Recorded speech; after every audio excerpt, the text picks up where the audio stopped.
serviteurs d'Allah, le sujet de la khutbah aujourd'hui était à propos d'une des sectes parmi les sectes de l'égarement qu'on appelle les Rafidah.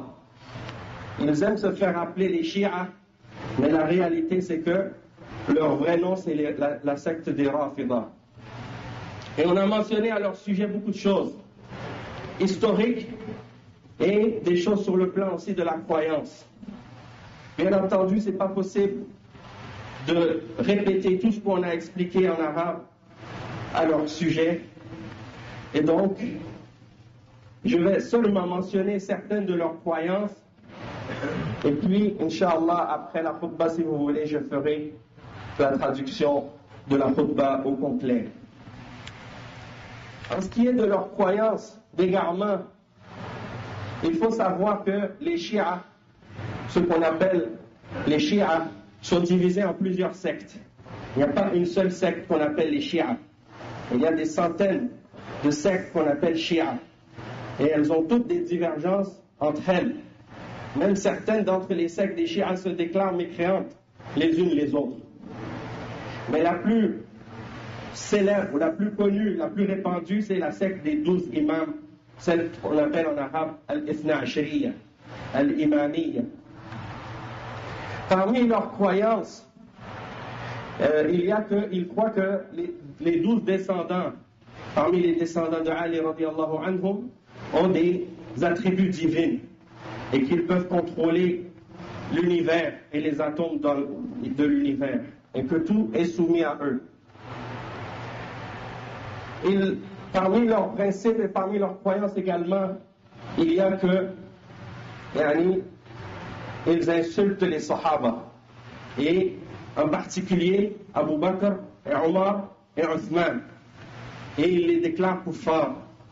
Je ne crois pas que ce sont des croyants. Et en particulier également, ils insultent les épouses du prophète Mohammed sallallahu alayhi wa sallam. Et parmi elles, Hafsa et Aïcha radiyallahu anha.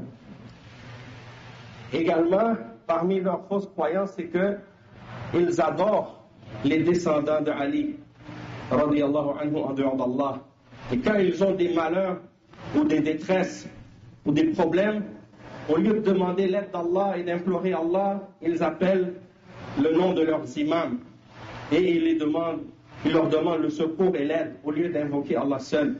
Et ils vont à leur tombe, et en particulier la tombe de certains d'entre leurs imams, sur lesquels ils ont construit des mausolées et des oratoires et des mosquées, et ils vont faire des pèlerinages là-bas, et ils les invoquent en dehors d'Allah, et ils les adorent en dehors d'Allah.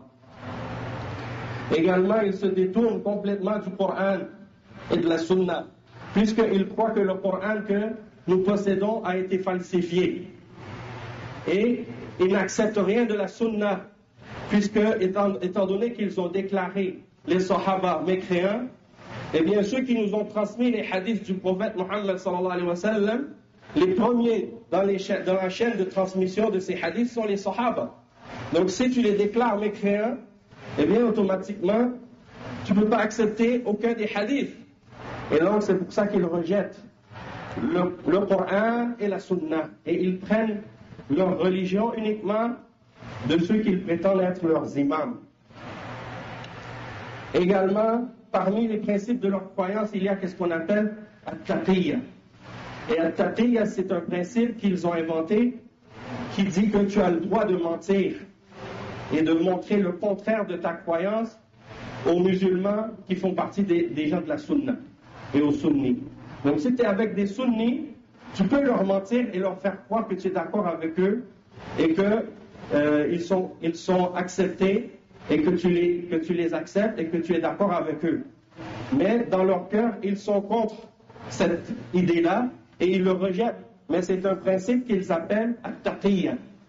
C'est un principe d'hypocrisie et de mensonge pour se faire accepter des gens de la sunna.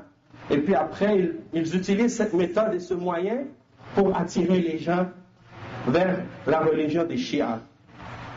Parmi leurs croyances et leurs principes également, parmi leurs pratiques, il y a qu'ils croient en ce qu'ils appellent Zawaj al-Mut'a. Et ça veut dire quoi? Ça veut dire que quelqu'un, il peut se marier avec une femme pendant 1 heure, ou pendant 1 jour, ou 2 jours. Et la durée du mariage est déjà mentionnée au moment du contrat. Donc ça veut dire que quelqu'un il va se marier juste pour 1 heure, ou 2 heures, ou 1 journée, ou 1 semaine. Et à la fin de cette période, le mariage va être annulé. Il doit juste donner à la femme un mahr ou une somme d'argent, et puis ça y est, c'est fini. Et c'est ce qui fait que dans les pays des chiites, il y a cette méthode-là qui se pratique, ça devient comme de la prostitution en réalité. Et c'est une façon de faire répandre la corruption et le désordre et la perversité dans ces pays-là. Allah al-Musta'an. Donc tout ça sont des exemples de la croyance et des idées de ceux qui s'appellent chiites, en réalité qui sont des rafidah. Et c'est juste en même temps pour mettre en garde les musulmans contre leurs égarements, parce qu'ils ont des chaînes maintenant satellites qui propagent leurs croyances et leurs idéologies, et ils essaient de propager leurs croyances et leurs religions dans plusieurs pays musulmans. Et ils dépensent beaucoup d'argent pour ça. Et même j'en ai vu beaucoup quand je suis allé en Afrique. Ils construisent des mosquées et ils font beaucoup d'efforts pour essayer de faire entrer la population musulmane qui est sur la sunna et de les faire convertir à la croyance des rafidah et des chiites pour les égarer de l'islam. Allah al-Musta'an. Allahumma a'izz al-islam wal-muslimin. Allahumma a'izz al-islam wal-muslimin. Allahumma a'izz al-islam wal-muslimin. وأذل الشرك والمشركين ودمر أعداء الدين وانصر دينك وكتابك وسنة نبيك يا رب العالمين وقوموا إلى صلاتكم